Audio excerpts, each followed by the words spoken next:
ഇന്ന് നമ്മൾ തേങ്ങ ചേർക്കാത്ത കാബേജ് വാട്ടിയതാണ് ഉണ്ടാക്കുന്നത് കേട്ടോ. വേഗം നല്ല എളുപ്പമാണ്, പക്ഷെ നല്ല സ്വാദാണ്. അപ്പോൾ ഇതിനായിട്ട് കാബേജ് അരിഞ്ഞു വയ്ക്കുക ആദ്യം തന്നെ. പിന്നെ എണ്ണ ചൂടാകുമ്പോൾ സവാള ഇട്ട് കൊടുക്കുക. കാബേജിൻ്റെ അളവിനനുസരിച്ചിട്ടുള്ള സവാള ചേർക്കുക കേട്ടോ.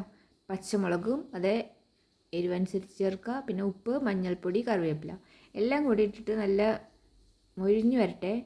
മൊരിഞ്ഞു വരുന്ന സമയത്ത് ബ്രൗൺ കളറാവണ്ട, എന്നാലും നന്നായിട്ട് മൊരിയണം. നമ്മൾ അരിഞ്ഞു വെച്ച കാബേജ് ചേർത്ത് കൊടുക്കുക. നന്നായിട്ട് മിക്സ് ചെയ്തിട്ട് ഒരു മീഡിയം ഫ്ലെയിമിൽ വെച്ചാൽ മതി.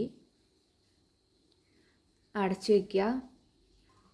എന്നിട്ട് ഒരു മിനിറ്റ് കഴിയുമ്പോൾ ഒന്ന് തുറന്നിട്ട് ഇളക്കി കൊടുത്തോളൂ, അല്ലെങ്കിൽ അതിൻ്റെ അടിയിൽ പിടിക്കും. നമ്മൾ വെള്ളമൊന്നും ഒഴിക്കണ്ട കേട്ടോ. അതിന് ശേഷം നമ്മൾ സിമ്മിൽ വയ്ക്കുക. പിന്നെ ഉപ്പൊക്കെ നോക്കി വീണ്ടും വേണമെങ്കിൽ ഇട്ട് കൊടുക്കുക. പിന്നെ അടച്ചു വെച്ചിട്ട് 5 മിനിറ്റ് ആകുമ്പോഴേക്കും നമ്മുടെ കാബേജ് വെന്തിട്ടുണ്ടാവും.